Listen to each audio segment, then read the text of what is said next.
তাহলে আমরা class start করছি। লাস্ট ক্লাসে আমরা যে পর্যায়ে গিয়ে শেষ করেছিলাম সেটা ছিল সম্ভবত এই পর্যন্ত, যে ইন্টারাপ্ট সাইকেল কিভাবে কাজ করে। সেক্ষেত্রে যে ঘটনাগুলি ঘটে সেটা নিয়ে আমরা আলোচনা করেছিলাম। তো দেখি আমরা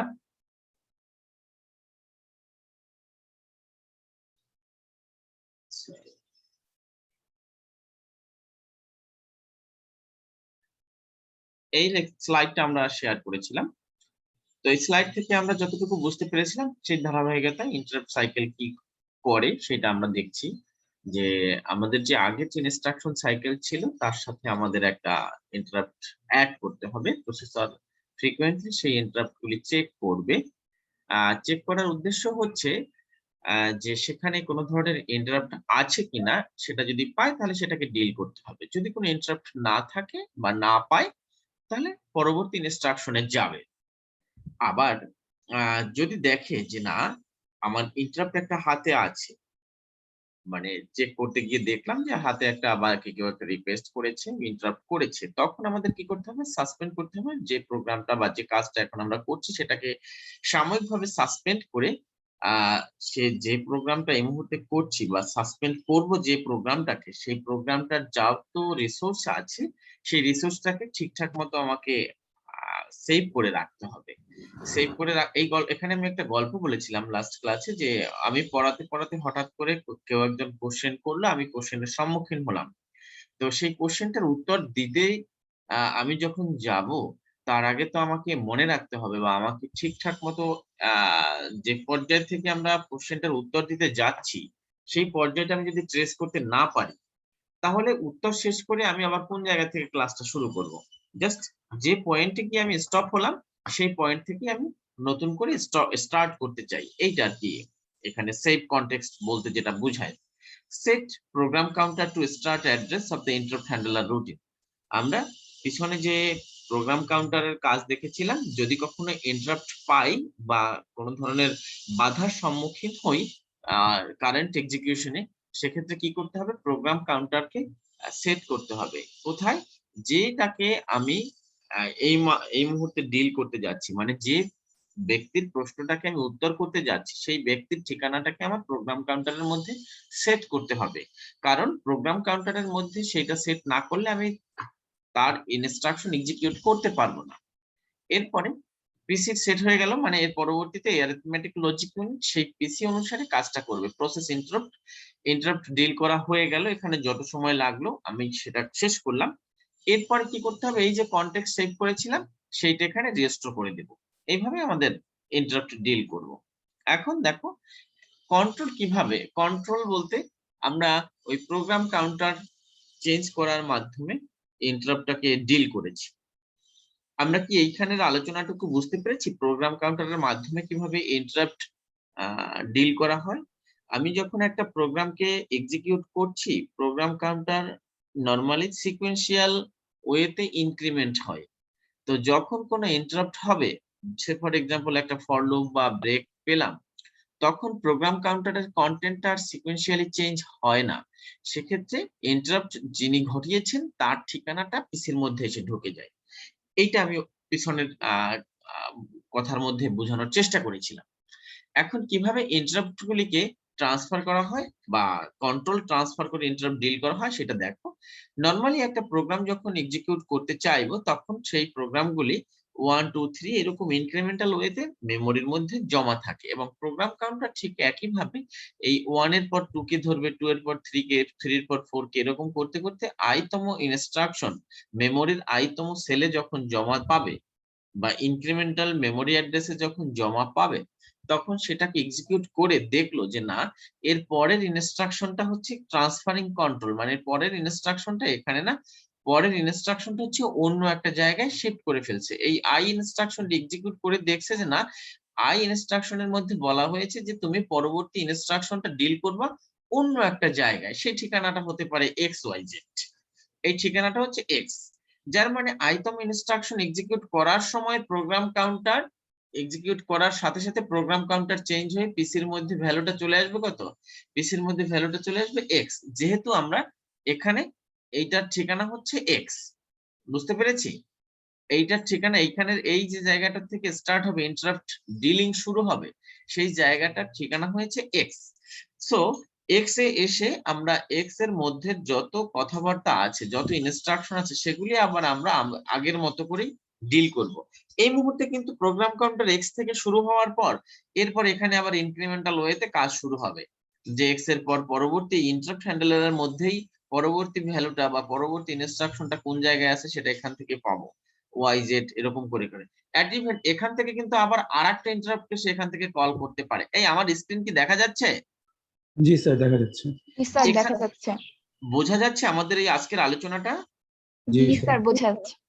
এইখানে যদি আরেকটা ইন্টারাপ্ট থেকে থাকে, হতে পারে যে আমি একটা মেইন প্রোগ্রাম থেকে, আমরা সি ল্যাঙ্গুয়েজের একটা প্রোগ্রাম যখন ডিল করছি, এইখান থেকে সিকোয়েন্সিয়াল ওয়েতে আসছে, হঠাৎ করে এখানে একটা গো টু স্টেটমেন্ট পেলাম, অথবা একটা ফর লুপ পেলাম, ধরে নাও গো টু স্টেটমেন্ট পেলাম।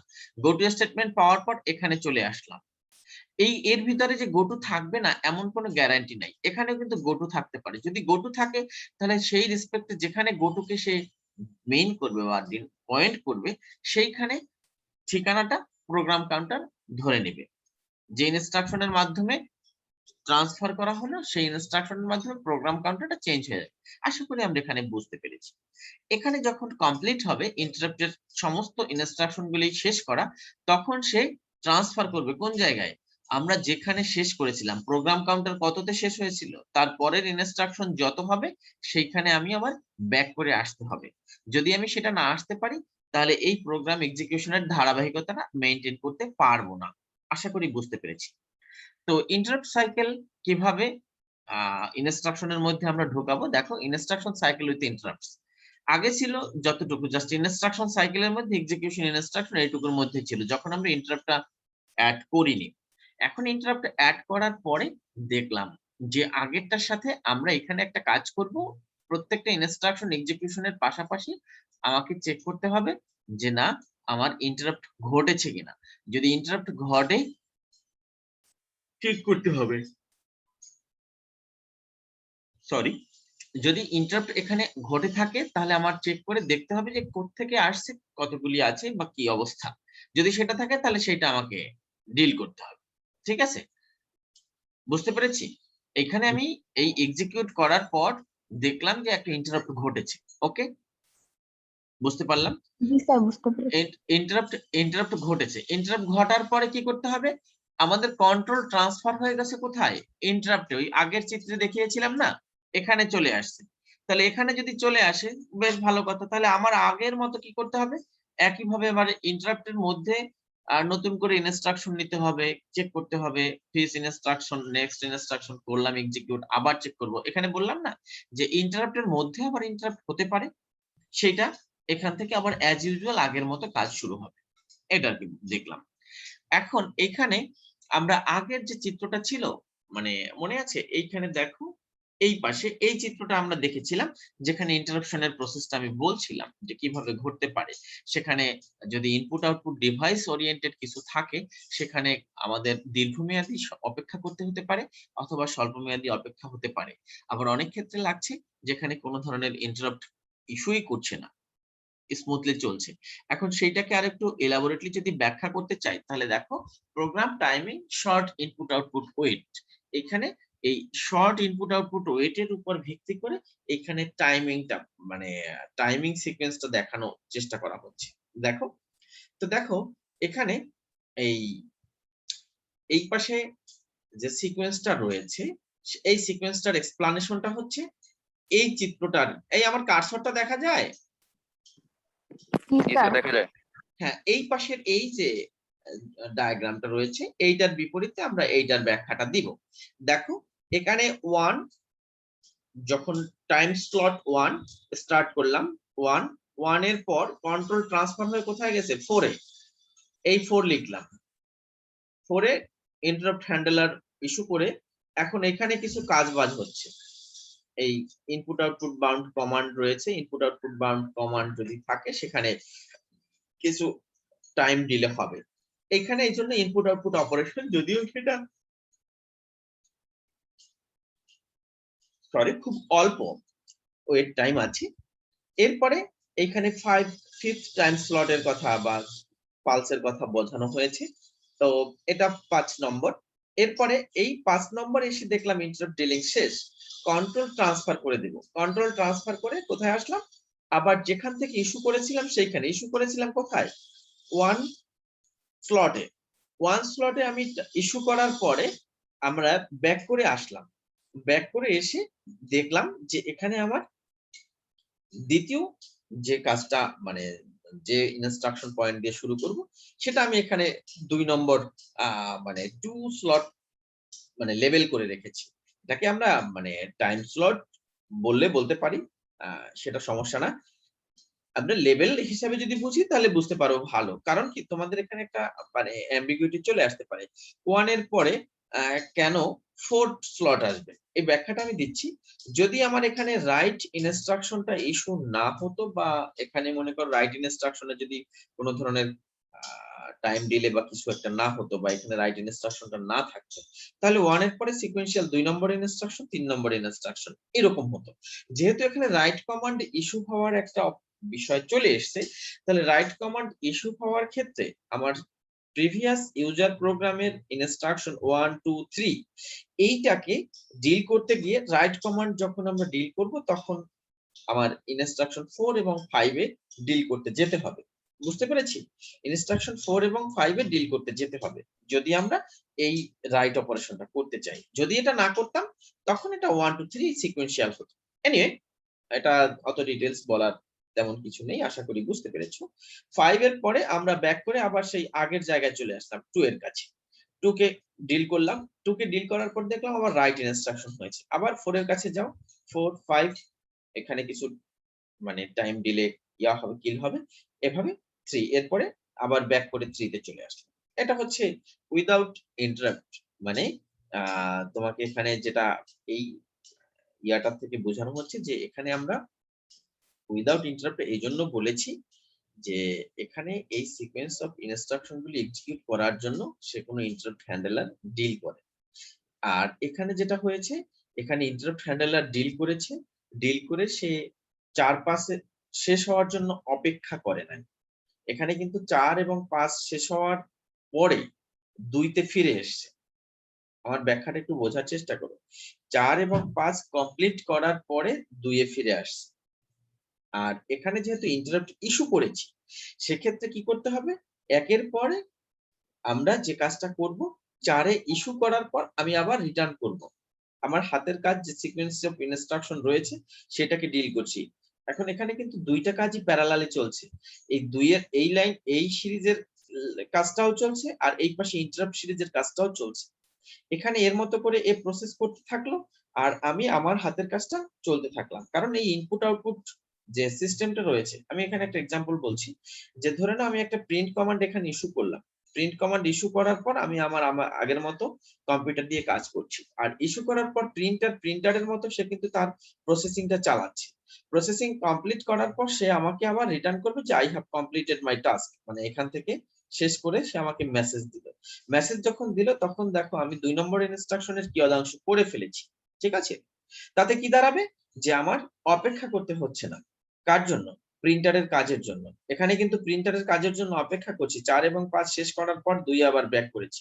আর এখানে 4 এবং 5 শেষ করার পর 2 এ ফিরিনি। এখানে 4 এ ইস্যু করে আমি 2 এ ব্যাক করে এসেছি।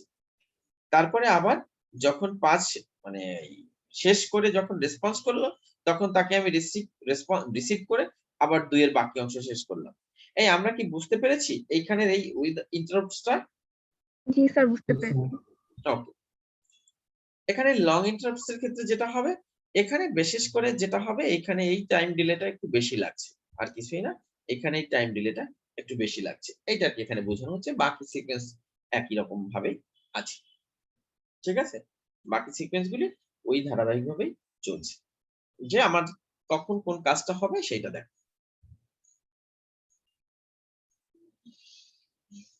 ঠিক আছে? হ্যালো,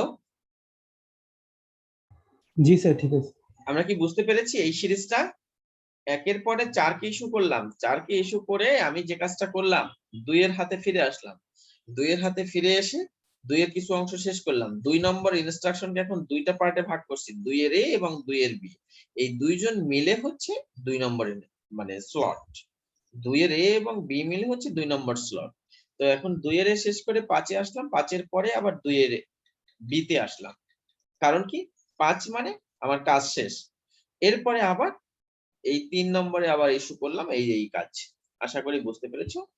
ঠিক আছে? এখন এখানে এই ইনস্ট্রাকশন সাইকেল ইন্টারাপ্ট আকারে যখন মানে ইন্টারাপ্ট ডিলিং সহ যখন ইনস্ট্রাকশন সাইকেলটা নতুন করে ডায়াগ্রাম আকারে দেখানোর চেষ্টা করব, তখন আগেরটার সাথে নতুন করে এই ইন্টারাপ্ট চেক অ্যাড হবে, আর যদি থাকে তাহলে সেটাকে ডিল করব, আর কিছুই না। বাকিগুলি অ্যাজ ইউজুয়াল আগের মতোই আছে। ঠিক আছে? আগের চিত্রটা মনে আছে? আগের চিত্রটা ছিল এখানে দেখো এই চিত্রটার সাথে একটা অ্যাড হয়েছে ইন্টারাপ্ট ডিলিংস, আর কিছুই না। ঠিক আছে? ইন্টারাপ্ট ডিলিংসটা অ্যাড হয়েছে। ইন্টারাপ্ট ডিলিংসটা কি রকম হচ্ছে? ইন্টারাপ্ট ডিলিংসটাই দেখো চেক ইন্টারাপ্টস অপারেট করলাম, তারপরে যদি ইন্টারাপ্ট হয়ে থাকে তাহলে আমরা সেটাকে ডিল করব। ডিল করার পরে আমরা আগের মতো ডিল করতে গিয়ে সেই আগের ফিস ইনস্ট্রাকশন সবকিছু অ্যাজ ইউজুয়াল। এখন এখানে আমরা এখন নতুন একটা বিষয় চিন্তা করব যে স্যার একটা বিষয় হলো কি যে ইন্টারাপ্ট আপনার পেলেন, হ্যাঁ আমার কম্পিউটার দিয়ে কাজ করার সাথে সাথে হঠাৎ করে একটা পেন ড্রাইভ আমি ঢুকিয়ে দিলাম, অথবা পেন ড্রাইভটা আমি রিমুভ করে ফেললাম। তো এটা একটা ইন্টারাপ্ট হলো। এখন আমার কম্পিউটারে তো একাধারে একাধিক ইন্টারাপ্ট ঘটতে পারে। একাধিক ইন্টারাপ্ট ঘটলে তখন কাকে রেখে কাকে আগে সার্ভিস প্রোভাইড করব, এটার একটা বিষয় আছে। তো এখন তোমরা বাস্তবতার নিরিখে যদি চিন্তা করি, আমরা বর্তমানে যে কোভিড সিচুয়েশন রয়েছে, কোভিড সিচুয়েশনে হসপিটালগুলিতে কোভিড রোগীর সংখ্যা দেশের পশ্চিমাঞ্চলে এবং দক্ষিণাঞ্চলে বেশ ব্যাপকভাবে হসপিটালগুলিতে কোভিড পেশেন্টের সংখ্যা বেড়ে গেছে। তো সৃষ্টিকর্তা এগুলির পরিস্থিতি খুব সহজে আমাদের কাটিয়ে ওঠার শক্তি দিক, এই প্রার্থনাই করি। তো যে সিচুয়েশনটা হসপিটালগুলিতে হচ্ছে, ধরে নাও একজন পেশেন্ট আসছে, তার শুধু সর্দি জ্বর, একজন ডক্টর ডিউটিরত ডক্টর ইমার্জেন্সিতে কোভিড সার্ভিস প্রোভাইড করে, তো তার কাছে একজন ডক্টর মানে পেশেন্ট আসছে, তার শুধুমাত্র সর্দি আসছে, আর একজন আছে সর্দি এবং কাশি আছে, আর একজন আছে সর্দি কাশি জ্বর আছে, আর একজন আসছে সর্দি কাশি জ্বর শ্বাসকষ্ট আছে। এই 4 জন রোগী প্রথমে আসছে শুধু সর্দি নিয়ে, সেই জন সিরিয়াল দিল, দ্বিতীয় জন সর্দি কাশি, তৃতীয় জন তার পিছনে সর্দি কাশি জ্বর, চতুর্থ জন সর্দি কাশি জ্বর এবং শ্বাসকষ্ট। এই 4 জন রোগী আসছে ডক্টরের সামনে। এখন এই ডক্টর যদি ফার্স্ট কাম ফার্স্ট সার্ভ এই প্রসেস ডিল করে, যে না আমি এখন একটা পলিসি নিয়েছি যে আগে যে রোগী আসবে তাকে আমি আগে সার্ভিস দিব, তারপরে আমি বাকিদের সার্ভিস প্রোভাইড করব। হ্যাঁ, দুইটা পলিসি ওই ডক্টর নিতে পারে, হসপিটাল কর্তৃপক্ষ নিতে পারে। যদি এই পলিসিটা গ্রহণ করে থাকে, তাহলে শেষে যিনি শ্বাসকষ্ট নিয়ে এসেছেন, তো তার পক্ষে কি সার্ভাইভ করা সম্ভব হবে? কারণ ওই 3 জনকে সার্ভিস দিতে দিতে তার তো দরকার ইমার্জেন্সি সার্ভিস, কিন্তু বাকি মানে সামনের 3 জনকে সার্ভিস দিতে দিতে তার কাছে যখন আসবে, তখন সে হয়তোবা মানে সার্ভিস নেওয়ার মতো করে উপযোগী নাও থাকতে পারে, তাই না? হ্যালো, জি স্যার। আমরা কি বুঝতে পেরেছি? আমাদের বাস্তবতার নিরিখে আমাদের ব্যক্তিগত জীবনেও বিভিন্ন সময় বিভিন্ন ইন্টারাপ্টের সম্মুখীন হই। সম্মুখীন কিরকম হই? এই যে আমি আজকে একটা এক্সাম্পল বললাম, এক্সাম্পল বলার এক্ষেত্রে তোমার একটা ইন্টারাপ্ট আছে, আর একটা ইন্টারাপ্ট হচ্ছে এরকম, ধরে নাও তোমাদের মধ্যে রান্নাঘরে কে কে কাজ করো আমি জানি না, আমি মাঝে মধ্যে রান্না করি বা রান্না করা ভালো। যদি কেউ উচ্চশিক্ষা নিতে যাও, বাইরে গেলেও রান্না করতে হয়। তো ধরে নাও তুমি এই মুহূর্তে কিচেনে আছো, কিচেনে কড়াই দিয়ে রেখেছো, তার মধ্যে একটা ডিম ভাজবে, তেল দিয়ে ডিম রেডি করছো, মানে ডিমটা ফাটালা, ওর মধ্যে দিবা, হঠাৎ করে ঘরের ভিতরে ফ্রিজের মধ্যে একটা বিকট শব্দ হলো। তো এখন আর একটা বিষয় হচ্ছে ফ্রিজের শব্দটার পাশাপাশি তুমি দেখলা আর একটা জায়গায় বার্নিং এর গন্ধ পাওয়া যাচ্ছে। ফ্রিজে শব্দ হলো, আর একটা জায়গায় ইলেকট্রিক শর্ট সার্কিটের গন্ধ পাওয়া যাচ্ছে। তোমার হাতে ডিম ফাটানো অবস্থায় আছে। এই মুহূর্তে এই দুইটা ইন্টারাপ্টের মধ্যে তুমি আগে কোনটা পেলে? তুমি এখন পর্যন্ত মুভ করনি। আগে পেলে ফ্রিজের সাউন্ড, দ্বিতীয়বার পেলে বাতাসে পোড়া গন্ধ, যে কোনো ইলেকট্রিক কেবল পোড়া গন্ধ। এখন দুইটার মধ্যে তুমি কোন সিদ্ধান্তটা আগে নিবে, কোনটার কাছে আগে যেতে হবে তোমাকে, বলো তো? Hello students. জি স্যার, শুনতে পাচ্ছি। ইলেকট্রিক কেবল। ইলেকট্রিক কেবলের কাছে আগে যাব। ওকে, ইলেকট্রিক কেবলের সবাই কি একমত? ইলেকট্রিক কেবল যেখান থেকে গন্ধ বেরোচ্ছে সেইটার কাছে আগে যাব। জি স্যার। ওকে, ধরে নিলাম আমরা ইলেকট্রিক কেবলটা যদি মানে চোখের সামনে থাকে বা কোন জায়গা থেকে উঠছে বা ধোঁয়া বেরোচ্ছে সেটা যদি আমাদের চোখের সামনে আমরা পেয়ে যাই, তাহলে আমরা সেখানে গিয়ে পাওয়ার সুইচ বা মেইন সুইচ যেখান থেকে আমার মনে হবে ওই জায়গায় হাত দিলেই আমার কাজটা সমাধান হবে, সেখানে আমরা যাব। তাহলে আমরা ব্যক্তিগত জীবনে কিন্তু এখানে দুই দিক থেকে টানাপোড়েনের মধ্যে একটা দিক নির্বাচন করে ফেলেছি, করেছি না? একটাকে ডিলিংস আগে করেছি, আমার রেগুলার প্রসেস এক্সিকিউশনে ডিম ভাজাকে স্টপ করলাম, ইলেকট্রিক সুইচ অফ করলাম, ফ্রিজ খুললাম বা যেখান থেকে শব্দ হলো সেটা দেখলাম, দেখার পরে মোটামুটি সমাধান করে আমি ডিম ভাজতে গেলাম। হ্যাঁ, আমার পলিসিটা হচ্ছে ইমার্জেন্সি বেস সার্ভিসটা আগে প্রোভাইড করলাম। এটা একটা প্রায়োরিটি বেস, যেটাকে আমরা বলবো কম্পিউটারের ভাষায়। যদি এটা না হয় এরকম হতো যে আগে শব্দ পেয়েছি, তাহলে ফ্রিজটাকে ঘেটে ঘুটে আমি দেখে নেই আগে, হতেই পারে। আমার পলিসিটা, এটা ডিপেন্ডস অন মি। আমি কি পলিসি ডিফাইন করব বা কি পলিসি টেক করব সেটার উপর নির্ভর করবে। তাহলে ফ্রিজের কাছে আগে গেলাম, ফ্রিজকে ঘেটে ঘুটে দেখে সমাধান করলাম, তারপরে পুড়ছে অত পুরে পুরুক না পুড়ুক সেটা দেখার বিষয় না, যতদূর থাকলে থাকলো, না থাকলে নাই। যেহেতু আমি পলিসি একবার গ্রহণ করে ফেলেছি, ফ্রিজের কাছে আগে যাব, গেলাম, দেখলাম, এরপরে বার্নিং ইস্যুর কাছে আমরা গেলাম। এটা আমার উপর ডিপেন্ড করে। তো কম্পিউটারের ক্ষেত্রেও অধিকাংশ পলিসি মূলত হিউম্যান বিইং এর ফিলিংস থেকেই নেওয়া, হিউম্যান বিইংস এর অ্যাক্টিভিটিস থেকে নেওয়া। হিউম্যান বিইংস যেভাবে তার অর্ডিনারি ইন্টারাপ্টকে ডিল করে, কম্পিউটারের ক্ষেত্রে ঠিক এরকম ভাবেই ডিলিংসটা করা হয়। দুই ধরনের ডিলিংস হয় ইন্টারাপ্টের ক্ষেত্রে। যখন আমাদের একাধিক ইন্টারাপ্ট ঘটে থাকে প্রসেসরের ক্ষেত্রে, সেক্ষেত্রে প্রথম নম্বর হচ্ছে ডিসেবল ইন্টারাপ্টস, দ্বিতীয় কথা হচ্ছে priority base interrupts dealings. Disable interrupts বলতে যে আমি যখন একটা ইন্টারাপ্ট পেয়েছি সেইটাকে আমি সমাধান করব, তারপরে অন্যদের কাছে যাব, তার মধ্যে অন্যরা আমাকে ইন্টারাপ্ট করিয়ে ডিস্টার্ব করতে পারবে, এরকম একটা বিষয়। আমার হাতে যে ইন্টারাপ্টটা এই মুহূর্তে রিসিভ করেছি সেইটাকে আমি কমপ্লিট করব, তারপরে অন্য ইন্টারাপ্টের বিষয়গুলি দেখব। সেখানে অন্য ইন্টারাপ্ট যত ইমার্জেন্সি হোক না কেন, দ্যাটস নট ম্যাটার। ঠিক আছে, ঠিক আছে। এখন যেটা হচ্ছে দেখো, ডিজারেবল ইন্টারাপ্টস এর অপশনস গুলি কি রয়েছে? Processor will ignore further interrupts while processing one interrupt. আমি ইন্টারাপ্ট রিসিভই করছি না, মানে আমি তোমাকে যখন কোনো একটা প্রশ্নের উত্তর দিচ্ছি তখন অন্য কেউ কোশ্চেন করলে সেটা আমি গ্রান্ট করব না, দিস ইজ ডিজেবল ইন্টারাপ্টস। আর যদি এরকম হয় তোমার ইন্টারাপ্টস ডিল করছি, অন্য আরেকজন যদি প্রশ্ন করে তারটা আমি নিব, দেখব, যদি সেটার গুরুত্ব বেশি হয় তাহলে সেটাকে আগে সার্ভ করে তোমার কাছে আবার ফেরত আসবে। সেটা হচ্ছে প্রায়োরিটি বেস ইন্টারাপ্টস, সেটা আমরা এক্সাম্পল আকারে দেখবো একটু পরে। তো ডিসেবল ইন্টারাপ্টস এর ক্ষেত্রে হচ্ছে আমি যখন একটা ইন্টারাপ্ট ডিল করব, অন্য সব কিছু অফ করে রাখবো, অন্য কোনো ইন্টারাপ্ট আমার কাছে আর আসতে পারবে না। Interrupts remain pending and check after first checked after first interrupt has been processed। মানে কি বলছে? অন্য ইন্টারাপ্ট আসলে সেটা আমি রিসিভ করব না, ঠিক আছে, কিন্তু অন্য কেউ ইন্টারাপ্ট ইস্যু করতে পারবে না এমনটা না, সেগুলি আমি পেন্ডিং রাখবো। ঠিক আছে, সেগুলি আমি পেন্ডিং রাখবো। আবার হাতের কাজটা শেষ করার পর পরবর্তীতে আমার ওই পেন্ডিং গুলির কাছে চলে আসবে। এখানে ওই যে ফার্স্ট কাম ফার্স্ট সার্ভ বেসিসে ইন্টারাপ্ট গুলি ডিল হয়ে থাকে। এরপরে আসে প্রায়োরিটি বেস। এখানে প্রত্যেকটা ইন্টারাপ্টকে আমি প্রায়োরিটি অনুসারে ডিল করে থাকবো। লো প্রায়োরিটি ইন্টারাপ্টস সাধারণত সবসময় হায়ার প্রায়োরিটি ইন্টারাপ্টস সবাইকে একটু মিউট করে দিলে ভালো হবে। সাপ্রেসড হয়। যখন হায়ার প্রায়োরিটি ইন্টারাপ্ট ঘটে থাকে তখন সবাইকে একটু মিউট করে দিলে ভালো হবে। সবাইকে মিউট করে দিব। হ্যাঁ, এটা কোত্থেকে দিচ্ছি তারা।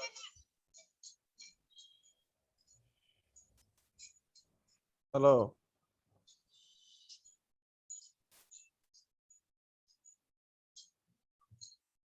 হ্যাঁ, লো প্রায়োরিটির ইন্টারাপ্ট যখন আমরা প্রসেস করছিলাম, তখন যদি কোনো হায়ার প্রায়োরিটির ইন্টারাপ্ট এসে থাকে, তাহলে লো প্রায়োরিটির ইন্টারাপ্টটা সাসপেন্ড করে ওই যে যার সর্দি জ্বর এবং শ্বাসকষ্ট নিয়ে হসপিটালে আসছে, তাকে আগে রিসিভ করে তাকে সার্ভিসটা দিয়ে তারপরে আমরা আগে যে ছিল যাকে আমি কাজ করছিলাম তাকে দেব। যদি এর মধ্যে ইতিমধ্যে আরেকজন হায়ার প্রায়োরিটির এসে থাকে, তাহলে তাকে দেব। তারপরে আবার ওই আগের জনের কাছে ফিরে আসবো। যখন হায়ার প্রায়োরিটি ইন্টারাপ্ট কমপ্লিট হবে, তখন আগের জায়গায় আমরা ফেরত আসবো। এটা এখানে আমরা আশা করি বুঝতে পেরেছি। এখানে দেখো মাল্টিপল ইন্টারাপ্টস এর ডিলিংসটা কিরকম হয় সেটা দেখো। ঠিক আছে, যে ইউজার প্রোগ্রাম আছে, ঠিক আছে, ইউজার প্রোগ্রাম আসার ডিল করছি, যেখানে ফার্স্ট কাম ফার্স্ট সার্ভ বা সিকোয়েন্সিয়াল বেসিসে যিনি আগে আসবেন তাকে আগে ডিল করব, তারপরে যিনি আসবেন তারপরে তাকে ডিল করব। ইমার্জেন্সি বা প্রায়োরিটির কোনো বিষয় থাকবে না। তাহলে এখানে যেটা হচ্ছে, এক্স ইন্টারাপ্টটাকে আমরা ডিল করার জন্য এখান থেকে কমান্ড ইস্যু করে দিলাম।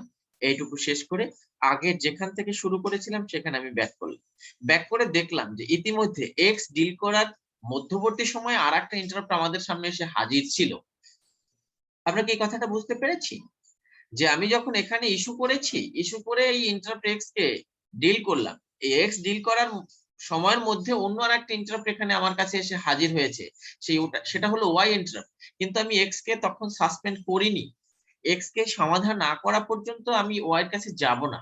এক্স কে সমাধান করে শেষ করলাম, ব্যাক করলাম, ব্যাক করে আমি আবার ওয়াই এর কাছে আসলাম।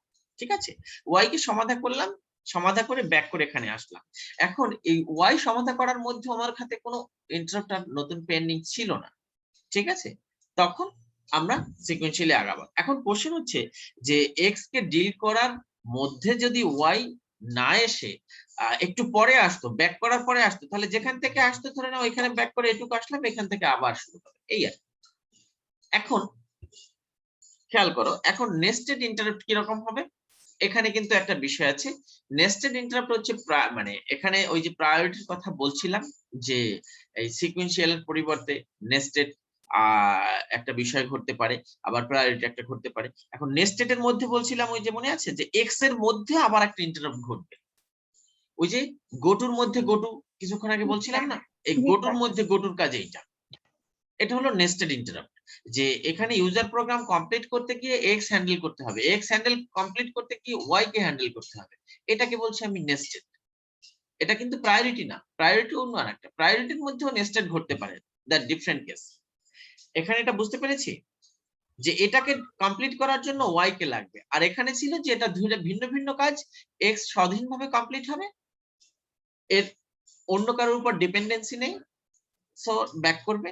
আর এখানে অন্যের উপর ডিপেন্ডেন্ট বা এর ডিলিংসটা লাগবে, এটাকে শেষ করতে হবে, এই জন্য। এখন টাইম সিকোয়েন্স অনুসারে, টাইম স্লট অনুসারে যদি মাল্টিপল ইন্টারাপ্টস এর ডিলিংসটা আমরা করতে চাই, এখান থেকে ক্যালকুলেশন টাইপের কিছু একটা আসতে পারে। সেটা আমি একটু ব্যাখ্যা দিয়ে দেখাচ্ছি। ধরে নাও এখানে আমার 3 ধরনের ইন্টারাপ্ট হওয়ার প্রবাবিলিটি আছে। ঠিক আছে, 3 ধরনের ইন্টারাপ্ট হওয়ার প্রবাবিলিটি আছে।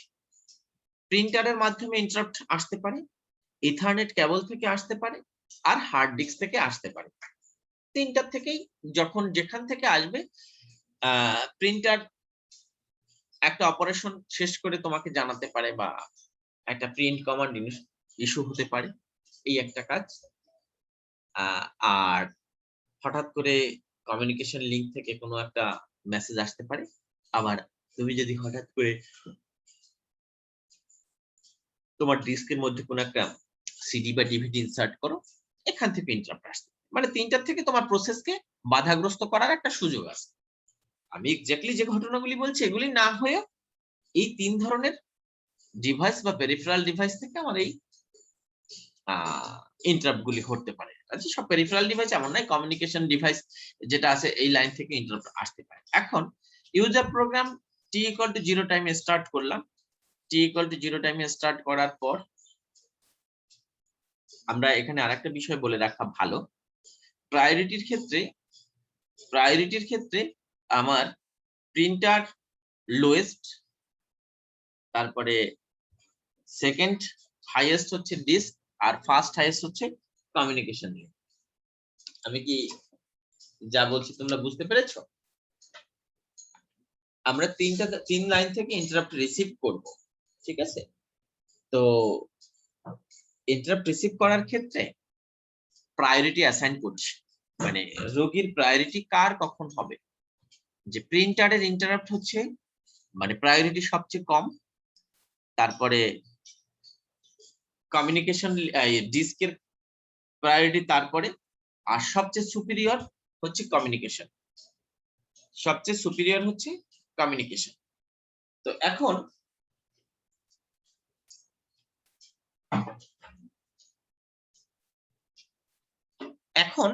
এখানে t=10 টাইমে মানে 10তম ইউনিটে আমরা একটা প্রিন্ট কমান্ড ইনিশিয়েট করলাম।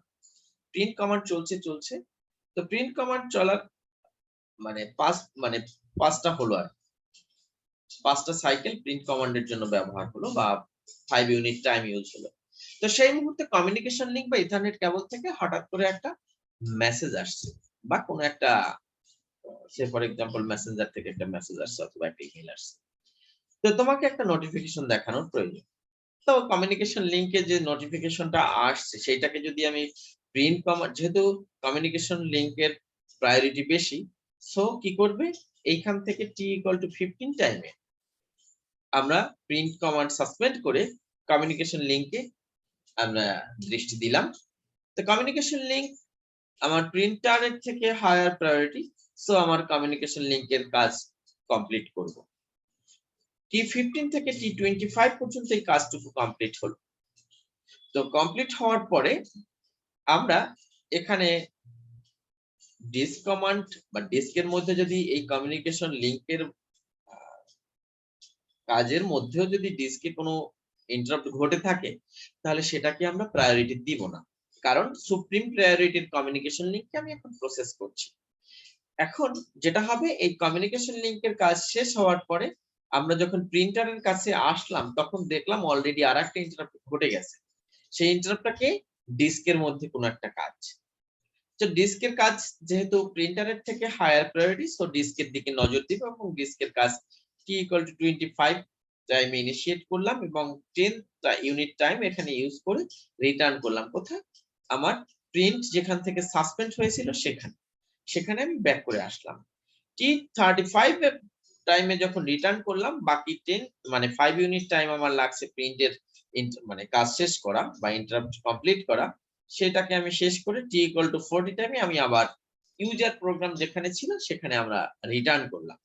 এখানে প্রায়োরিটি বেস মাল্টিপল ইন্টারাপ্ট গুলি এই ডিল করার কৌশলটা এখানে পিক্টোরিয়ালি দেখানোর চেষ্টা করেছি।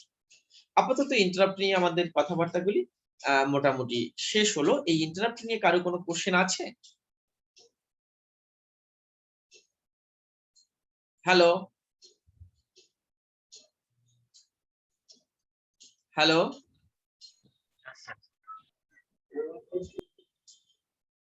হ্যাঁ শোনা যাচ্ছে? জি স্যার, শুনতে পাচ্ছি। জি স্যার, শোনা যাচ্ছে। ওকে, তো আমাদের ইন্টারাপ্ট নিয়ে কি কোনো কোশ্চেন রয়েছে? না আমরা স্যার। এখানে ইন্টারাপ্ট বিষয়টা কি, ইন্টারাপ্ট কত প্রকার ঘটতে পারে, মানে কি কি উপায়ে ইন্টারাপ্ট ঘটতে পারে, ইন্টারাপ্ট কত প্রকার এবং বিভিন্ন প্রকার ইন্টারাপ্ট ডিলিংস কিভাবে হতে পারে, এই বিষয়ে আমি আলোচনা করলাম। আশা করি সবাই বুঝতে পেরেছি। এখন একটা কোশ্চেন যদি হয় যে আমাদের কম্পিউটারের মধ্যে ইন্টারাপ্ট এই বিষয়টা থাকা এবং না থাকার পক্ষে বিপক্ষে তোমার কোনো যুক্তি রয়েছে কিনা, এ ধরনের কোশ্চেন আসলে আশা করি আমরা লিখতে পারবো। যদি ইন্টারাপ্ট না থাকতো তাহলে কি হতো, আছে বলে কি হয়, আর ইন্টারাপ্ট থাকার কারণে কি আমরা কোনো ধরনের ডিসঅ্যাডভান্টেজ বা অসুবিধার মধ্যে পড়ি কিনা। এখন আমরা দেখব যে কানেকশন গুলি কি আছে কম্পিউটারের মধ্যে, কি কি ধরনের কানেকশন হতে পারে এবং সেই কানেকশন গুলি কার কার মধ্যে ঘটবে। কানেকশন ঘটার জন্য বা সম্পর্ক স্থাপনের জন্য আলাদা আলাদা এন্টিটি দরকার, আলাদা আলাদা কম্পোনেন্ট দরকার। আমরা যদি সিঙ্গেল কম্পোনেন্ট হয় তাহলে তার তো কোনো রিলেশন হওয়ার সুযোগ থাকে না, মাল্টিপল কম্পোনেন্ট হলেই তার মধ্যে রিলেশন থাকে। যেহেতু কম্পিউটার একটা সিস্টেম এবং প্রত্যেকটা সিস্টেম মানে প্রত্যেকটা এই সিস্টেমের মধ্যে অনেকগুলি কম্পোনেন্ট আছে, সেই কম্পোনেন্ট গুলি পরস্পরের সাথে ইন্টারকানেক্টেড থাকে এবং এদের মধ্যে যোগাযোগ করতে পারতে হবে। সেই ইন্টারকানেকশন গুলি কিভাবে হবে? ইন্টারকানেকশন গুলি বিভিন্ন ধরনের মিডিয়ামের মাধ্যমে হবে। এখন এখানে কি কি ধরনের কম্পোনেন্ট এখানে আমরা পাবো সেটার মধ্যে দেখো, মেজর কম্পোনেন্টের মধ্যে মেমোরি আছে, তারপরে ইনপুট আউটপুট মডিউল আছে, সিপিইউ আছে। এই কম্পোনেন্ট গুলির মধ্যে মূলত কানেকশন গুলি ঘটবে। এদেরকে আমার জোড়া লাগাতে হবে, মেমোরি, ইনপুট আউটপুট এবং সিপিইউ এদেরকে জোড়া লাগাতে হবে। হ্যাঁ, এর সাথে সাপোর্টিং আরো বেশ কিছু কম্পোনেন্ট আছে, এদের ফাংশনালিটি ফুল ফ্লেজে দেওয়ার জন্য আমাদের বেশ কিছু কম্পোনেন্ট আরো অ্যাড হবে, সেগুলি আমরা কনসিডারের বাইরে রেখেছি। তো দেখি এখন কম্পিউটারের ভিন্ন ভিন্ন মডিউলের মধ্যে কি কি রয়েছে। Memory module, sorry, memory module. কম্পিউটারের মধ্যে এই মেমোরি মডিউল বলতে আমরা প্রাইমারি মেমোরি বা র্যাম কে বুঝবো। তো র্যামের মধ্যে একটা নির্দিষ্ট পরিমাণ ক্যাপাসিটি আছে, দ্যাট মিন্স এখানে কতগুলি ওয়ার্ড এর মধ্যে জমা থাকবে।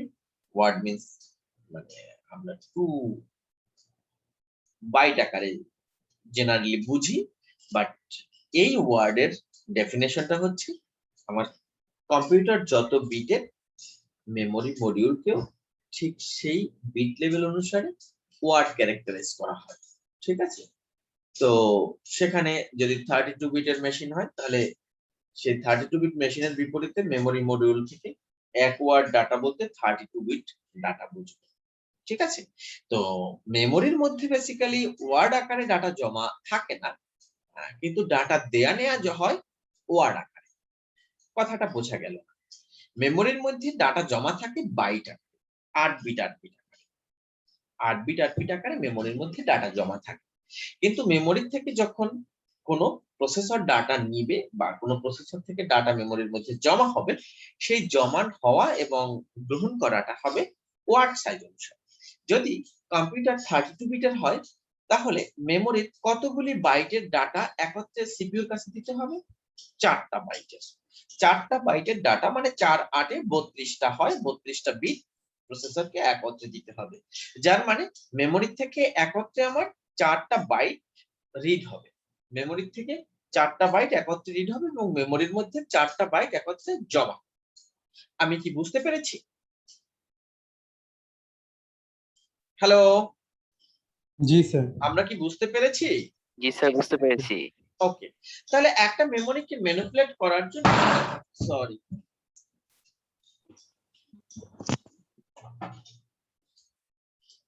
একটা মেমোরিকে ম্যানিপুলেট করার জন্য তাহলে তার মধ্যে যে সমস্ত সিগন্যাল দরকার, সিগন্যালের জন্য কি কি লাইন আছে দেখো। রিড সিগন্যাল, রিড সিগন্যাল মানে প্রসেসরের ডাটা দরকার, মেমোরি তুমি আমাকে দাও, এই কাজটা করার জন্য রিড সিগন্যাল লাগবে। রাইট সিগন্যাল, প্রসেসর একটা রেজাল্ট তৈরি করেছে, সেটা মেমোরির মধ্যে জমা করতে চাই। তো জমা করতে চাওয়ার জন্য মেমোরিকে বলতে হবে আমার হাতে ডাটা আছে, তুমি এটা জমা রাখো ভান্ডার, এটার জন্য রাইট সিগন্যাল। তো এখন ডাটা কোত্থেকে নিব, কোত্থেকে দিব, এর জন্য মেমোরির যে অ্যাড্রেস গুলি রয়েছে সেই অ্যাড্রেস গুলির থেকে আমার নির্দিষ্ট একটা লোকেশনকে আমার ডিফাইন করতে হবে। কোশ্চেন হচ্ছে যে স্যার আমার যদি 32 বিট ডাটা একত্রে জমা হয়, এখানে একটু ক্রিটিক্যাল কথাবার্তা আছে। 32 বিট ডাটা যদি একত্রে জমা হয় তাহলে মেমোরির 4টা বাইট একত্রে জমা হবে, তাই না? তাহলে 4টা বাইট জমা হলে তার প্রত্যেকটা বাইটের আলাদা আলাদা ঠিকানা থাকবে। ওকে, বুঝতে পারলাম যে প্রত্যেকটা বাইটের আলাদা আলাদা ঠিকানা হবে। এখন 4টা বাইট ডাটা যদি একত্রে মেমোরির কাছে এসে হাজির হয় তাহলে সেই ঠিকানাটা কোন জায়গা থেকে পয়েন্ট হবে? এখানে ব্যাখ্যাটা হচ্ছে গিয়ে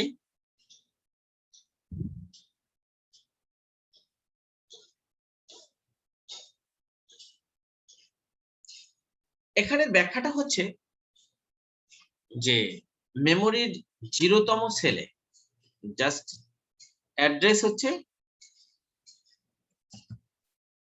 হচ্ছে যা, সেটা দিয়ে আমার 0 নম্বর ঠিকানাটাকে বোঝাচ্ছি। ঠিক আছে, অ্যাড্রেস কত বিটের আসতেছে? যেহেতু সিপিইউ 32 বিটের, সুতরাং অ্যাড্রেসও আসবে 32 বিটের। বুঝতে পারছি? 4টা 4টা 4টা 4টা। এই ঝামেলা হয়ে গেল।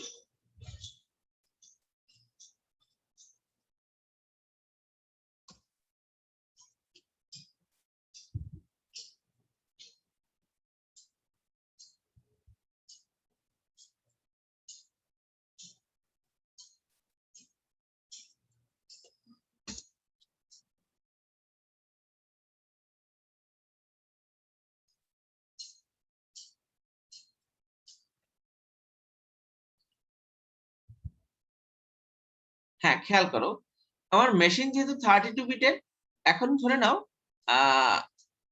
আমার খেয়াল করো, অ্যাটেনশন প্লিজ, মেশিন যেহেতু 32 বিটের, মেমোরির এখানে সেলে জমা হবে 8 বিট করে, কমপ্লেক্সিটিটা এখানে। মেমোরির কাছে যে ঠিকানাটা আসবে প্রসেসর থেকে, প্রসেসর যেহেতু 32 বিটের, সে ঠিকানাটা হবে 32 বিটের।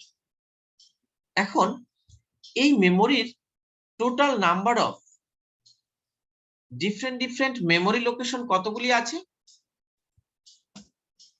2 টু দি পাওয়ার 32, তাতে যতটুকু হবে মেবি 4 গিগাবাইট। তাহলে মেমোরির সাইজ কত? মেমোরির সাইজ কত হবে? 4 গিগাবাইট। মেমোরির সাইজ হচ্ছে 4 গিগাবাইট। কই গেল?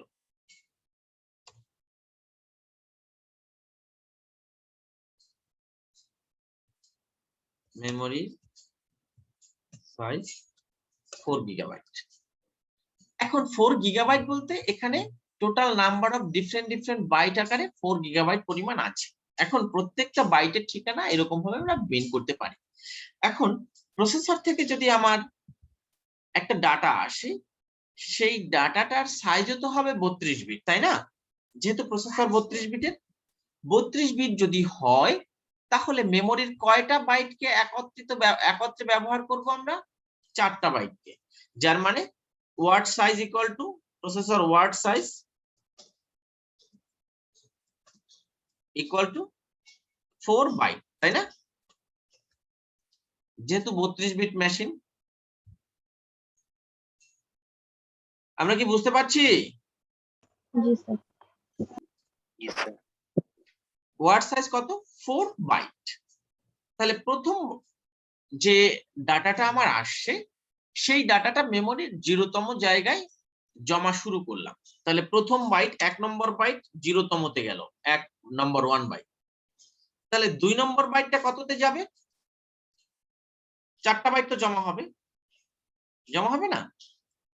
জমা যদি হয়, সেটা ঝামেলা হয়ে যাচ্ছে, এটা সরাই রাখি, সরি।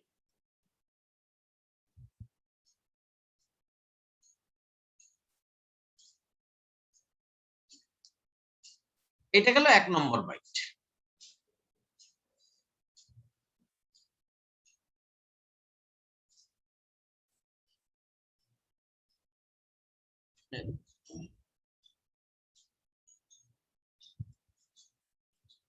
এখন 2 নম্বর বাইটকে জমা করার জন্য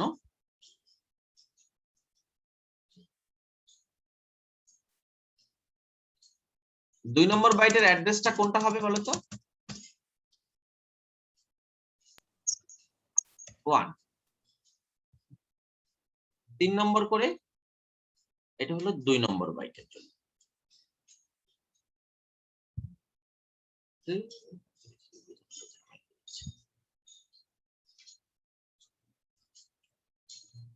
তিন নম্বর বাইটের ক্ষেত্রে 10।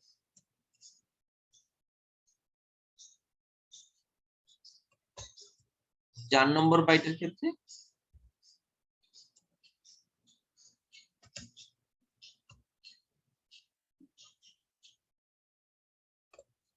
তাহলে আমরা এক ওয়ার্ড ডাটা জমা করার জন্য কনজিকিউটিভ 4টা বাইটকে ব্যবহার করেছি। এখন তাহলে মেমোরি যখন 4টা বাইটকে ব্যবহার করে প্রসেসরের একটা ওয়ার্ড ডাটা জমা করলো, পরবর্তীতে যদি কোনো ডাটা আবার প্রসেসর পাঠায়, সেই ডাটাটা জমা হওয়ার জন্য, এটা গেল কিন্তু first processor data first word, এটা গেল 1 নম্বর ওয়ার্ডের ডাটা। যদি পরবর্তীতে তার কোনো ডাটা প্রডিউস হয় তখন তার ঠিকানাটা কোন জায়গা থেকে শুরু হবে?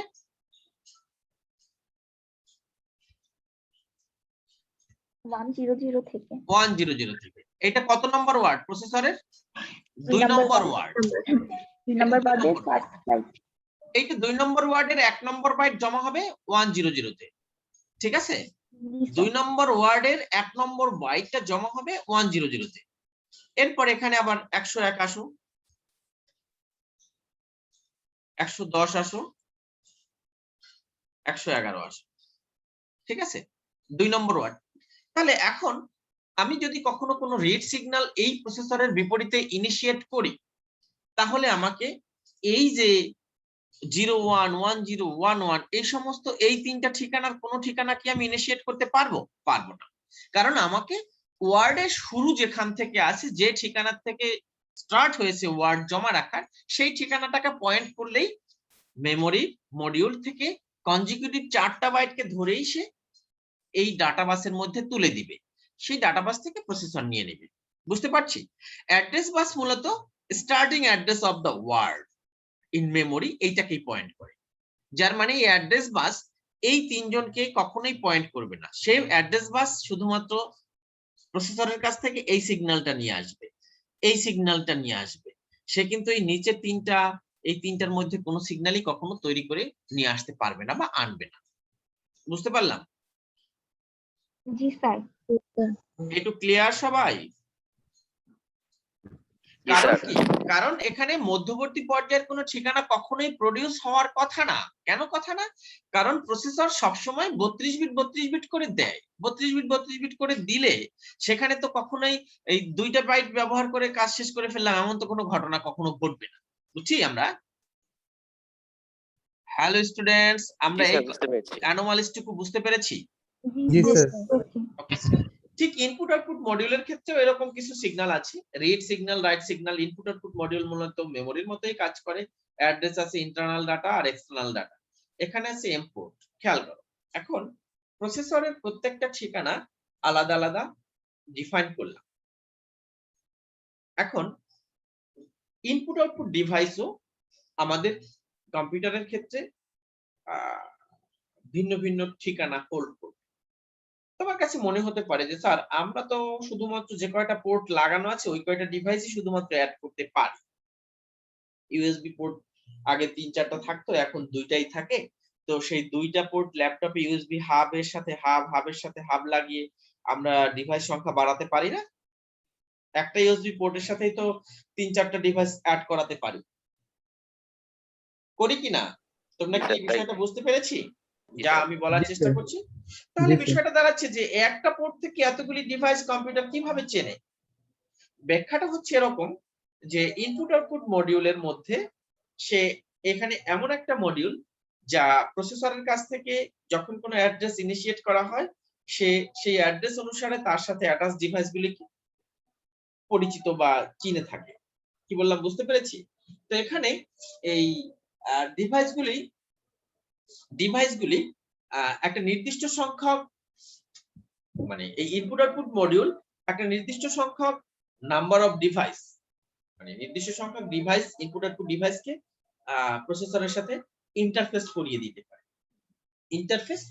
দিতে পারে এবং প্রত্যেকটা ডিভাইসের ঠিকানা এই মেমোরি মডিউলের যেরকম ইন্ডিভিজুয়াল বাইটের ঠিকানা প্রডিউস হয়, ঠিক ওরকমও প্রত্যেকটা ডিভাইসের জন্য আলাদা আলাদা এরকম একটা প্রসেসরের কাছে ঠিকানা প্রডিউস হয়। বুঝতে পারছি? আমরা যখন যে ডিভাইসকে রেফার করব সেই ডিভাইস সেই সময় প্রসেসরের সাথে যোগাযোগ রক্ষা করবে। আমার সাথে অনেকেই থাকতে পারে, ক্লাসে অনেক স্টুডেন্টই থাকতে পারে, বাট যে মুহূর্তে যে রোল নম্বরকে আমি অ্যাড্রেস করব সেই রোল নম্বর আমাকে ডাটা দিবে বা নিবে। এটাই বলা হচ্ছে যে ইনপুট আউটপুট মডিউল কম্পিউটারের সাথে একাধারে অনেকগুলি ইনপুট আউটপুট ডিভাইসকে ডিল করতে পারে। তো ইনপুট আউটপুট ডিল করার ক্ষেত্রে প্রত্যেকটা ডিভাইসের জন্য আলাদা আলাদা অ্যাড্রেস থাকবে, যেটাকে আমরা ওই পোর্ট নাম্বার বলছি বা পোর্ট অ্যাড্রেস বা ইনপুট আউটপুট অ্যাড্রেস বলছি। ঠিক আছে? তো এখন এখানে ইনপুট আউটপুট ডিভাইস থেকে যখন ইন্টারাপ্ট আসবে, ইন্টারাপ্ট আসার মানে হচ্ছে কোনো একটা সিগন্যাল এই পাশে সিপিইউ থাকে, সিপিইউর কাছে আসে। এইখান থেকে এই ধরনের কানেকশন, এই পাশে থাকে ইনপুট আউটপুট ডিভাইস, আর এটা হচ্ছে ভিতরে ইনপুট আউটপুট মডিউল, আর এই পাশে হচ্ছে সিপিইউ। যার মানে এটা একটা মধ্যবর্তী পর্যায়ের ডিভাইস, যে ডিভাইসটা দুই প্রান্তের সাথে কমিউনিকেশন বজায় রাখে। ঠিক আছে? তো যদি কোনো ডিভাইস প্রসেসরকে ডাটা দিতে চায়, ওকে, সে তাকে ইনপুট আউটপুট মডিউলের কাছে রিড বা রাইট, মানে read signal, sorry right signal পাঠালো। সে সিগন্যালটা পাঠানোর পর সে কি করলো, সেটা সে প্রসেসরকে জানালো এই ইন্টারাপ্ট সিগন্যালের মাধ্যমে। ইন্টারাপ্ট সিগন্যালের মাধ্যমে প্রসেসরকে জানানোর পরে প্রসেসর সেই অনুসারে তাকে আবার সিগন্যাল ইনিশিয়েট করলো, কাকে, ইনপুট আউটপুট মডিউলকে। ইনপুট আউটপুট মডিউল সে আবার করসপন্ডিং যেখান থেকে সে সিগন্যাল পেয়েছিল তাকে আবার সে সিগন্যাল ইনিশিয়েট করে। এখন একাধারে একাধিক ডিভাইস আমার ইনপুট আউটপুট মডিউলের মাধ্যমে সিপিইউর সাথে যোগাযোগ করতে পারে। হ্যাঁ, একটা ইউএসবি হাবের মধ্যে একটাই মানে স্ক্যানার লাগালাম, একটা প্রিন্টার লাগালাম। তো প্রিন্টারে প্রিন্ট কমান্ড দিয়ে আমি আরেকটা স্ক্যান করার চেষ্টা করি। তাহলে এই বিষয়টা তো একটা ইউএসবি পোর্ট থেকেই এই ডিলিংসটা হচ্ছে। আমি কি বোঝাতে পেরেছি এখানে যে বিষয়টা বলার চেষ্টা করছি আমরা? জি স্যার। জি স্যার। ওকে। তো এখন এইখানে এই ধরনের কাজ হয়ে থাকে। আবার এখানে সিপিইউর ক্ষেত্রে যেটা হয়, দেখো, সিপিইউ যে ধরনের কাজ করে থাকে মূলত প্রসেস করে থাকে, প্রসেস করে তার বাইরের ডিভাইসগুলির সাথে রিড রাইট এই সিগন্যালগুলি দিয়ে থাকে, আর কিছুই না। আর সেই ইন্টারাপ্ট হ্যান্ডেল করে থাকে, এই বিষয় আছে। এখন দেখি আমরা মেমোরির বিষয়গুলি একটু দেখি। তো তার আগে আমরা এই যে ডিভাইস এর কথা বলছি, ডিভাইসগুলির ক্ষেত্রে যে ধরনের কানেকশন আছে, সেই কানেকশনগুলি থেকে কি কি ধরনের কাজ হয়ে থাকে সেটা একটু দেখি। এই যে কানেকশনগুলি দেয়া আছে, এই কানেকশনগুলি মূলত কি কাজ করে থাকে সেটা আমরা একটু বলার চেষ্টা করছি। দেখো, মূলত মেমোরি প্রসেসরের সাথে যোগাযোগ রক্ষা করে। মেমোরি থেকে যখন প্রসেসরের কাছে যাবে, মেমোরি টু প্রসেসর, তখন বুঝতে হবে প্রসেসর রিড কমান্ড এক্সিকিউট করছে। আবার প্রসেসর থেকে যখন মেমোরিতে যাবে, তখন বুঝতে হবে প্রসেসর রাইট কমান্ড ইনিশিয়েট করেছে। আবার যখন ইনপুট আউটপুট থেকে যখন প্রসেসরের কাছে কোনো কমান্ড যাবে, তখন বুঝতে হবে যে প্রসেসর ইনপুট আউটপুট ডিভাইসকে রিড কমান্ড ইনিশিয়েট করেছে। আবার প্রসেসর থেকে যখন ইনপুট আউটপুট ডিভাইসে যাচ্ছে, তখন বুঝতে হবে রাইট কমান্ড ইনিশিয়েট হচ্ছে। আবার অনেক সময় দেখা গেছে যে দেওয়া নেওয়া দুটাই চলে, বাই কমিউনিকেশন যেটা হয়।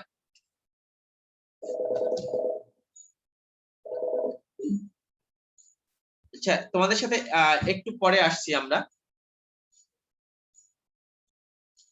হ্যাঁ, শোনা যাচ্ছে? Yes, sir. হ্যাঁ, এখন যেটা হলো,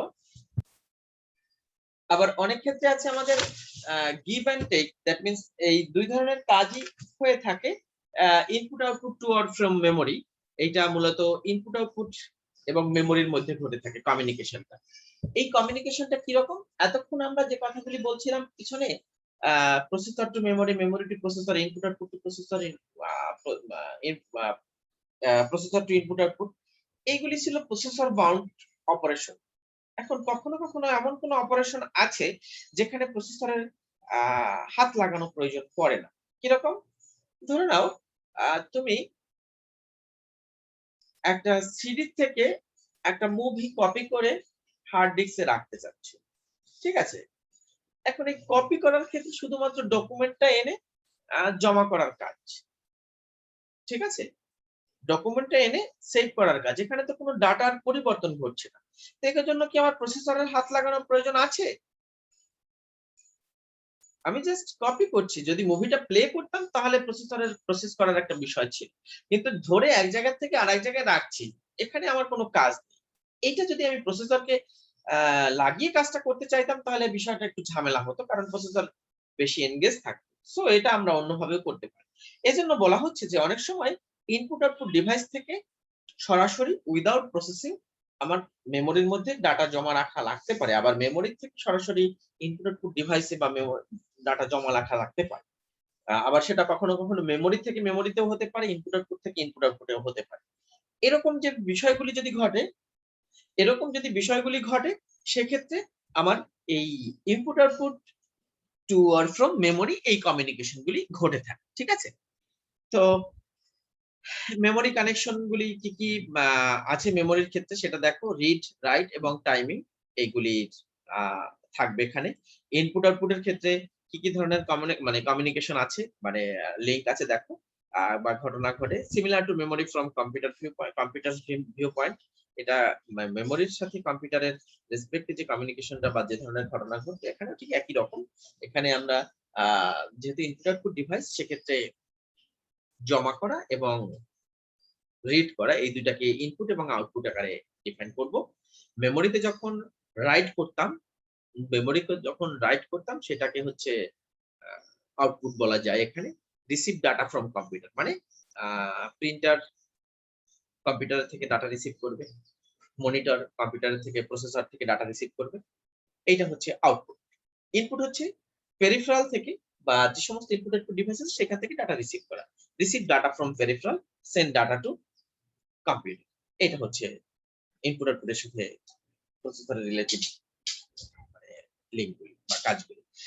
এরপরে ইনপুট আউটপুট কানেকশন যেটা হচ্ছে দেখো, receive control signal from computer. এখন ইনপুট আউটপুট ডিভাইস যেগুলি আমার আছে, সেই ডিভাইসগুলি কম্পিউটারের সাথে লাগানোর আগে আমাদের একটা সফটওয়্যার ইনস্টল দিতে হয়, বা কম্পিউটারের অপারেটিং সিস্টেম থেকে যদি সেই ডিভাইসের পরিচিতিটা সে করিয়ে নিতে পারে তো ওকে, যদি না হয় তাহলে আমাদের আলাদা সফটওয়্যার দিতে হয়। কিরকম একটু ব্যাখ্যা দিই।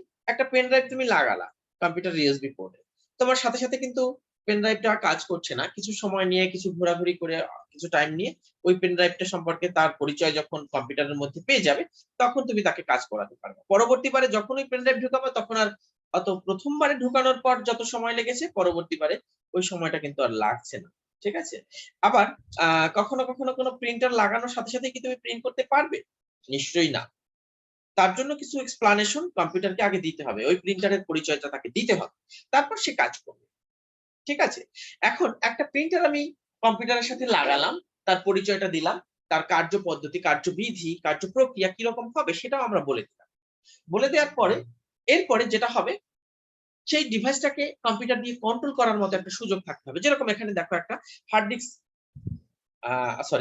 আমাদের একটা পেরিফেরাল লাগালাম, পেরিফেরাল লাগানোর পর তার কন্ট্রোল সিগন্যাল, এখানে এক্সাম্পল হচ্ছে স্পিন ডিস্ক। স্পিন ডিস্ক কিরকম আছে, তোমরা একটা ডিভিডি কম্পিউটারের মধ্যে ঢুকালা, তুমি নরমাল একটা মুভি প্লে করলা, ওই ডিভিডি থেকে সরাসরি প্লে করলা, তার জন্য তোমার যে এর রোটেশন যেভাবে ঘুরবে, যেভাবে তার মোশন হবে, আর তুমি ওইখান থেকে টোটাল ডকুমেন্টটা কপি করে পেস্ট করতে চাও কোথাও, তার স্টাইল, তার মুভমেন্ট, তার রোটেশন একরকম হয় কিনা একবার চেক করে দেখতে পারো, নিশ্চয়ই এক হবে না। আবার রিসিভ অ্যাড্রেস ফ্রম কম্পিউটার, এখানে প্রত্যেকটা ইনপুট আউটপুট ডিভাইসকে ইউনিকলি আইডেন্টিফাই করার জন্য আমার পোর্ট নাম্বার ডিফাইন করতে হবে। ইনপুট আউটপুট মডিউল থেকে পোর্ট নাম্বার ডিফাইন করে দিলাম, ঠিক আছে। এরপরে আবার সেই ইনপুট আউটপুট ডিভাইস থেকে কম্পিউটারকে কন্ট্রোল সিগন্যাল পাঠাতে হবে, যেরকম ইন্টারাপ্ট সিগন্যাল, ইন্টারাপ্ট দিয়ে আমরা কাজ করব। এরপরে সিপিইউর কানেকশন কি কি রয়েছে, সিপিইউর কানেকশন উপরের মডিউলগুলিতে যেরকম ছিল সেইগুলি ওখানে দেখানো হয়েছে, যে রিড ইনস্ট্রাকশন, রাইট ইনস্ট্রাকশন এগুলি দেয়, কন্ট্রোল সিগন্যাল সে দেয়, আবার মাঝে মধ্যে কোনো কোনো ডিভাইস থেকে ইন্টারাপ্টও সে নিয়ে থাকে। এগুলি হচ্ছে সিপিইউর রিলেটিভ কানেকশন, যেটা উপরের চিত্রে দেখানো আছে, এখানে দেখানো আছে, এই যে, ঠিক আছে। এখন আসো কম্পিউটারের মধ্যে যে কানেকশন রয়েছে বাস, যেটাকে আমরা বাস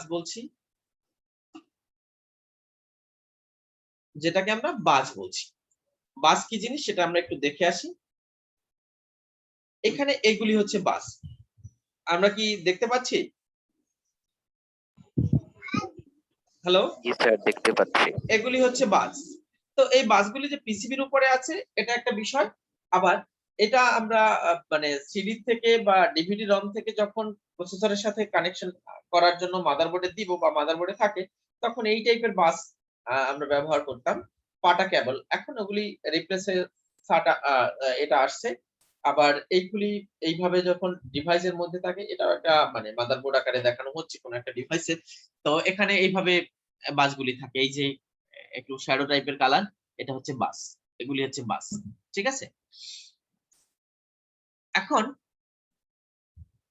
বাস কি জিনিস, যতগুলি ইন্টারকানেকশন থাকবে সেই কানেকশন গুলিকে একত্রে একটা গ্রুপ আকারে যখন আমরা সেট করতে চাই বা করব সেটাকে আমরা বাস বলছি। ইন্ডিভিজুয়াল একটা মানে এখানে সেট অফ লাইন্স থাকে, সেট অফ অথবা গ্রুপ অফ লাইন্স থাকে, গ্রুপ অফ লাইন্স থাকে, ঠিক আছে। তো এখন এখানে এই বাসের সাথে কানেক্টেড ডিভাইস গুলির উপর ভিত্তি করে কখনো এখানে সিঙ্গেল বাস, আবার কখনো কখনো মাল্টিপল বাস স্ট্রাকচার আকারে আমাদের এই ডিভাইসের মধ্যে দেখা যাবে। তো এদের কি কি কাজ আছে, কন্ট্রোল, অ্যাড্রেস, ডাটা, এই তিন ধরনের কাজের উপর ডিপেন্ড করে আমরা তিন ধরনের ক্যাটাগরিতে ভাগ করতে পারি, কন্ট্রোল বাস, ডাটা বাস, অ্যাড্রেস বাস, ঠিক আছে। এখন বাস কাকে বলবো আমরা, বাস হচ্ছে একটা common pathway, common route, common path, যেটা কি করবে, দুই বা ততোধিক ডিভাইসকে যোগাযোগ রক্ষা করবে। অ্যাকচুয়ালি এখানে মূলত কাজটা হয়, বাসের উপর একটা সিগন্যাল ছেড়ে দেয়, তার সাথে যে কানেক্টেড ইলেকট্রিক্যাল পালস ছেড়ে দেয়, তার সাথে কানেক্টেড ডিভাইস যারা আছে তারা এগুলি রিসিভ করে, এবং যার জন্য যে সিগন্যালটা প্রযোজ্য সে সেই সিগন্যালটা রিসিভ করে। আবার কখনো কখনো যেহেতু একাধিক ডিভাইস যদি কখনো এর সাথে কানেক্টেড থাকে, তখন প্রত্যেকটা ডিভাইসেই সেই সিগন্যালটা রিসিভ করতে পারবে, বাট সবার জন্য সিগন্যাল কি না সেটা ওই বাস কন্ট্রোল লজিকের উপর ভিত্তি করে যার জন্য সিগন্যাল প্রযোজ্য সে সেটাকে নেবে। এখানে একটু কমপ্লেক্সিটি আছে, দেখো আমরা প্রত্যেকটা ডিভাইসের জন্য যদি আলাদা আলাদা বাস রাখার চেষ্টা করি, তখন সেখানে এই বাসগুলি সেট করা বা বাসের ফ্যাব্রিকেশন কস্ট কন্ট্রোল করা এগুলি অনেক কঠিন হয়ে যাবে।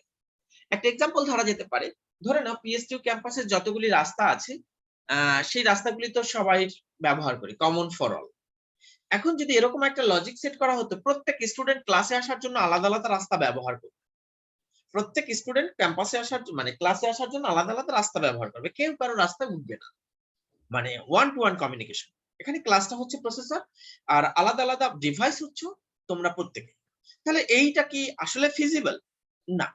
আমাদের কম্পিউটারের মধ্যে এরকম অসংখ্য মডিউল আছে, ভিন্ন ভিন্ন মডিউল, প্রত্যেকের সাথেই প্রসেসরের কমিউনিকেশন আছে।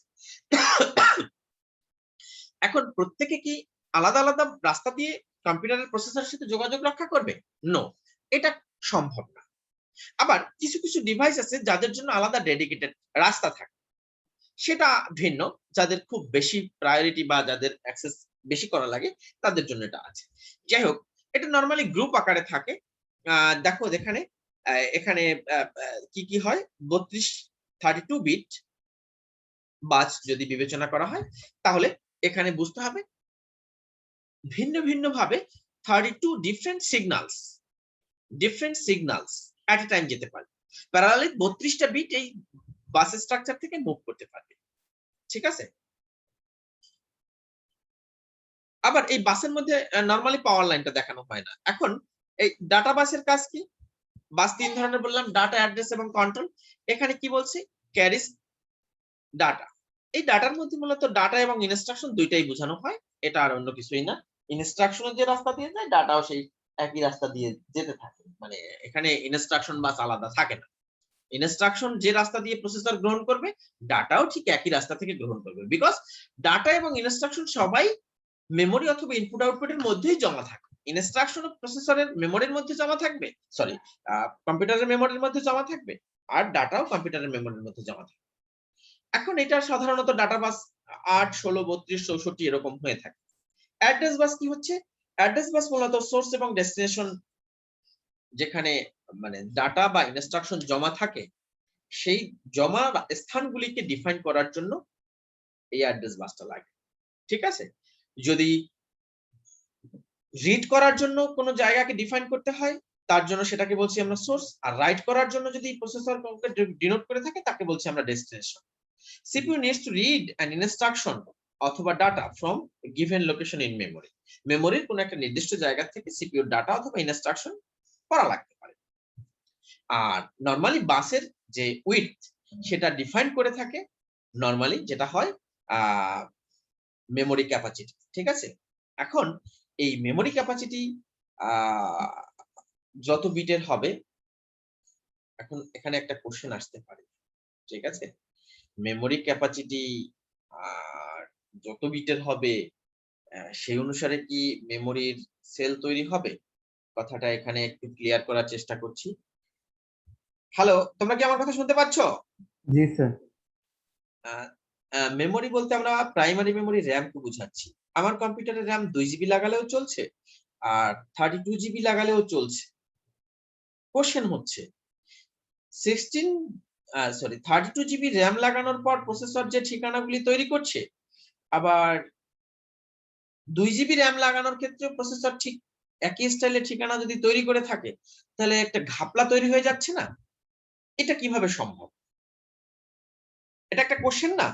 তোমাদের কাছে কি বিষয়টা আমি প্রশ্নটা বোঝাতে পেরেছি?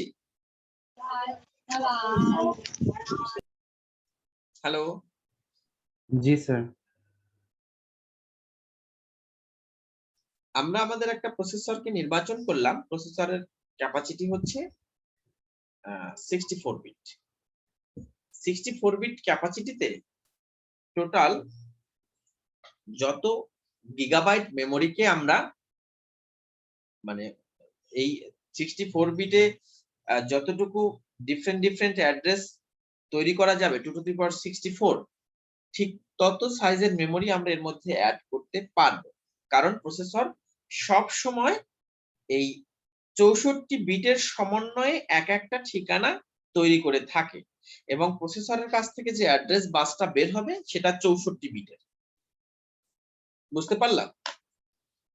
এইখানে এই লাইনটা দিয়ে বোঝানো হচ্ছে এইটাই, প্রসেসরের অ্যাড্রেস বাস উইথ মানে দাঁড়াচ্ছে যে এই প্রসেসরটা সর্বোচ্চ কত মেমোরি পয়েন্ট করতে পারবে।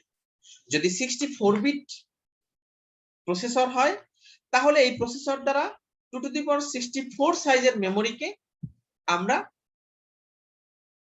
লোকেট করতে পারব। 8080 এই যেটা আছে এইটার ক্যাপাসিটি 16 বিট, মানে এটা 16 বিটের একটা প্রসেসর, সুতরাং এর অ্যাড্রেস বাসের উইডথ হবে 16 বিট। সুতরাং এই 8080 প্রসেসর যে মেমোরিটাকে পয়েন্ট করতে পারবে তার সর্বোচ্চ ক্যাপাসিটি হবে 2 টু দি পাওয়ার 16, যার মানে 64 কিলোবাইট সাইজের একটা মেমোরিকে সে পয়েন্ট করতে পারবে। আমরা কি এই কথাটুকু বুঝতে পেরেছি? তোমাদের মাইক্রোপ্রসেসরেও মনে হয় এই কথাগুলি আলোচনা করা হয়েছিল, স্যার করেছিলেন কিনা। হ্যালো, স্যার আজকে এই পর্যন্তই রাখলে হয় না? আজকে এই পর্যন্ত রাখলেই হবে? জি স্যার। দাঁড়াও স্যার। আরেকটু, আর 5 মিনিট আমরা 1:30টা পর্যন্ত কন্টিনিউ করছি। তোমাদের প্রেয়ার টাইম কয়টায়? স্যার 1টা থেকে। হ্যাঁ, স্যার 1টা থেকে শুরু। ও ঠিক আছে, তাহলে আমরা ছেড়ে দিচ্ছি। এরপরে আসে কন্ট্রোল বাস। কন্ট্রোল বাসও ঠিক এরকম কিছু সিগন্যালকে পরিবহন করার জন্য ব্যবহার করবে। Memory read write signal, interrupt request, clock signal, আরো কিছু আছে, অ্যাকনলেজমেন্ট রিসিভ, অ্যাকনলেজমেন্ট ইস্যু, এই ধরনের কিছু সিগন্যাল সে ইস্যু করে থাকে। বাস রিকোয়েস্ট, তারপরে হচ্ছে রিসেট, ক্লক এটসেট্রা, এগুলি থাকে। ঠিক আছে, এখন এখানে একটা ইন্টারকানেকশন স্কিম দেখানো হচ্ছে, সিপিইউর সাথে মেমোরি এরকম থাকতে পারে। আমরা এখন একটা বিষয় আরেকটু ক্লিয়ার করি। সিপিইউ যদি তার ক্যাপাসিটি অনুসারে মেমোরি পয়েন্ট করবে, বাট মেমোরি ফেব্রিকেটেড কোম্পানি ওই সাইজের মেমোরি তৈরি করতে নাও পারে। মেমোরি প্রস্তুতকারী কোম্পানি ধরে নাও 4 গিগাবাইট করে এক একটা মেমোরি মডিউল তৈরি করবে, এক একটা র্যাম স্টিক তুমি কিনলা 4 জিবি করে, কিন্তু তোমার প্রসেসর পয়েন্ট করতে পারে মানে 96 জিবি ধরে নিলাম এরকম। তাহলে তোমাকে এখানে মাল্টিপল স্লটে মাল্টিপল মেমোরি আমরা অ্যাড করতে পারি, সেখানেও সিপিইউ কিন্তু ঠিকঠাক ভাবে ডাটা রাখতে পারে। আমি কি এটা বোঝাতে পেরেছি এই কথাটুকু? হ্যালো, তোমার কম্পিউটারের মধ্যে একাধিক র্যাম লাগানো যায় এই কথাটা কতজনে জানে?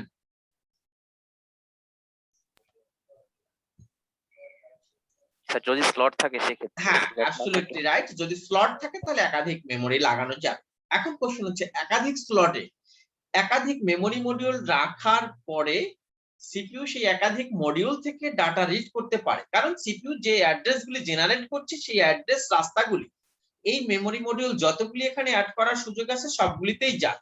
যে অ্যাড্রেস মানে বাইটটা একটা নির্দিষ্ট মডিউল তো আর না, নির্দিষ্ট একটা বাইট বা নির্দিষ্ট একটা ওয়ার্ড কে সে পয়েন্ট করে, সেই ওয়ার্ডের অ্যাড্রেস যেখান থেকে হবে সেইখান থেকে আমরা এটাকে পয়েন্ট, ঠিক আছে। এখন এই কন্ট্রোল অ্যাড্রেস ডাটা এগুলি প্রত্যেকটার সাথে কানেক্টেড থাকে।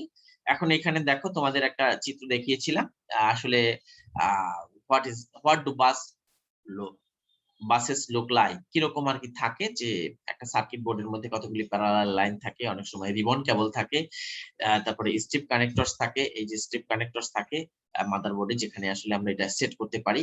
আবার অনেকগুলি নরমাল ওয়্যার দিয়ে আমরা এই বাস বা যাওয়া আসার ইলেকট্রন পাস করার রাস্তাকে আমরা সাধারণভাবে বাস বলছি। সেটা আমরা এই ধরনের মানে রূপালী বর্ণের বা ইয়েলো বর্ণের এটা দিয়েও দেখাতে পারি, আবার এ ধরনের কেবল দিয়েও দেখাতে পারি, আবার এটার পরিবর্তে যদি এক একটা কপার ওয়্যার অ্যাড করে এখানে দিতাম তাও হতো। আপাতত আমরা ঠিক আছে এ পর্যন্ত শেষ করছি।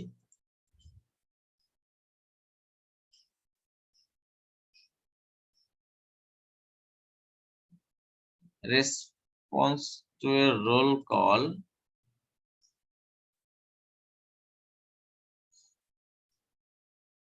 দাঁড়াও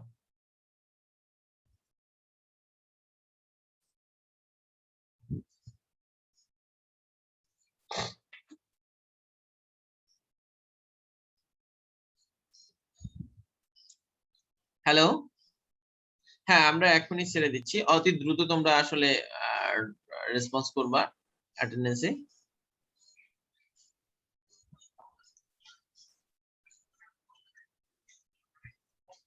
হ্যাঁ দেখা যাচ্ছে? জি স্যার, জি দেখা স্যার। যাচ্ছে। Roll number 1 2 3 4 Yes, sir. 5, Yes, sir. Roll number 5 নাই তো, roll number 8, Yes, sir. Roll number 9, Yes, sir. 11, 12, sir 12 ছিল ওর Yes, sir. 12 কারেন্ট ছিল, জি স্যার ওর কারেন্ট গেছে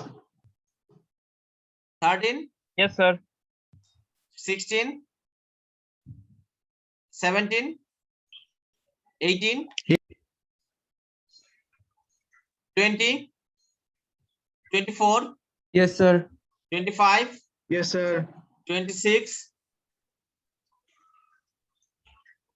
28, Yes, sir.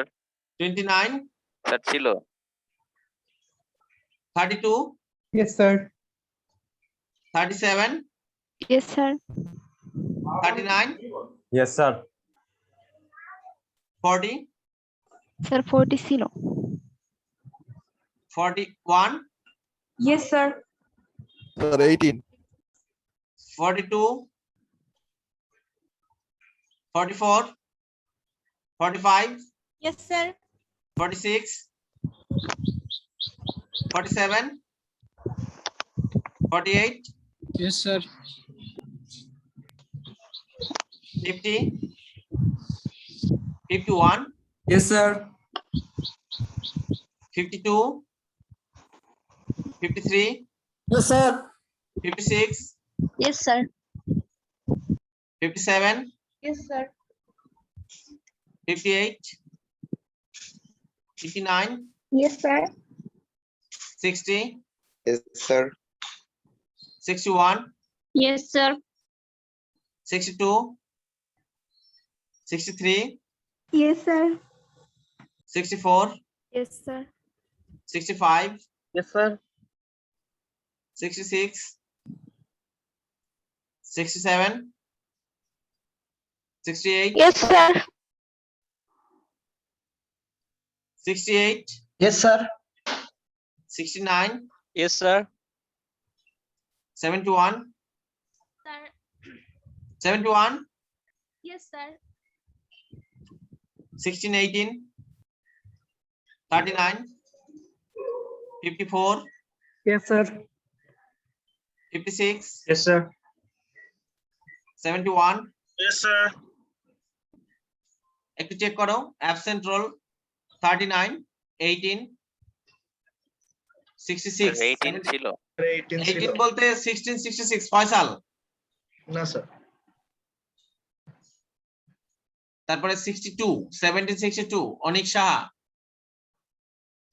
স্যার আমি লাস্ট ক্লাসে ছিলাম স্যার, সেদিন প্রেজেন্ট দিতে পারি নাই। কে অনিক সাহা? না sir 65 Rifat Raki. Okay next জি স্যার।